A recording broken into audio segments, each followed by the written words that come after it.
Hello, घरे पहुँच गई? बस अब इन्हें पहुँचे थी। एक कॉल और मैसेज करके बोल देता ना। वो कहा ना, आदत ना हमें ये सब का। तो आदत डाल ल। अच्छा बेबी सॉरी, अब हम कह दे कॉल। हाँ ये भइल ना बात। वैसे अच्छा लगल हमके।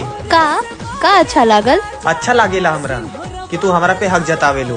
तू हमार हवा तो हक का पड़ोसी पर जताई। अरे ना बिल्कुल नहीं, तो हार हक बा। अच्छा ये सब छोड़, कुछ खैला तू? मम्मी घरे ना ही और हमें खाना भी बनावे ना आवेला। वीडियो कॉल करा, हम सिखावत है खाना कैसे बनावल जाला। अरे कौनो बात ना, तू थक गया लोबू ना, आराम करा, हम बाहर से कुछ ले ले। हाँ ठीक बा। कुछ कहला का तू? नहीं, हम तो कुछ ना कहनी है। अच्छा हमके लगला आई लव यू बोलला तू। I love you. हाँ तो हमके बोला के परेला, तू खुद से ना बोल सकेला। हम तो उसे बहुत प्यार करीला जान। हर एक मुस्कान हमारे सोरा